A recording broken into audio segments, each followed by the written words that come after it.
નમસ્કાર દર્શક મિત્રો, પ્રાર્થના સંદેશ ન્યૂઝમાં આપનું સ્વાગત છે। અમદાવાદમાં કેન્દ્રીય ગૃહ પ્રધાને કુલ 39 જેટલા વિકાસના કામોના લોકાર્પણ તેમજ ખાતમુહૂર્ત કર્યા। કેન્દ્રીય ગૃહ પ્રધાન અમિત શાહે ગુજરાતીઓને આજે કરોડો રૂપિયાના વિકાસના કામોની ભેટ આપી છે। તેમણે પોતાના મત વિસ્તારમાં વિવિધ વિકાસના કાર્યોનું ઉદ્ઘાટન અને લોકાર્પણ કર્યું। અમદાવાદમાં ઓડા અને એએમસીના વિવિધ 7 પ્રોજેક્ટનું લોકાર્પણ ખાતમુહૂર્ત કર્યું તો અમિત શાહના હસ્તે 39 જેટલા લોકાર્પણ તેમજ ખાતમુહૂર્ત થયા છે।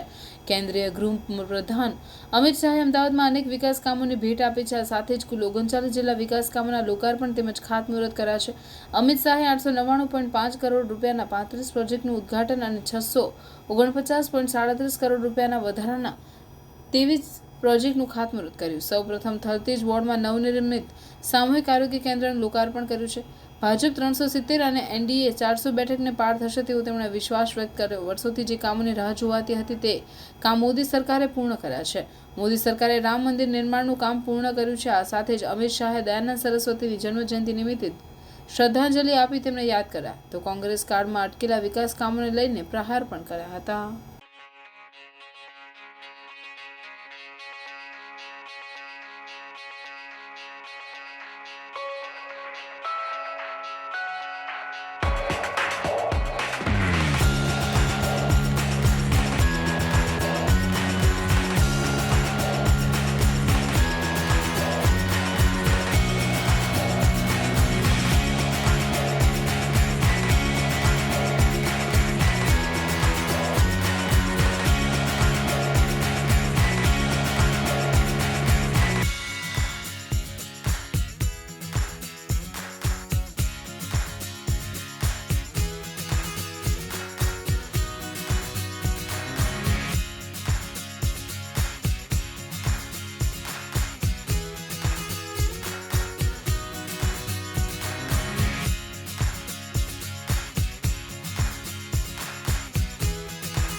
પ્રાર્થના સંદેશ ન્યૂઝની તમામ લેટેસ્ટ અપડેટ્સ માટે ચેનલને હમણાં જ લાઇક, શેર અને સબસ્ક્રાઇબ કરો.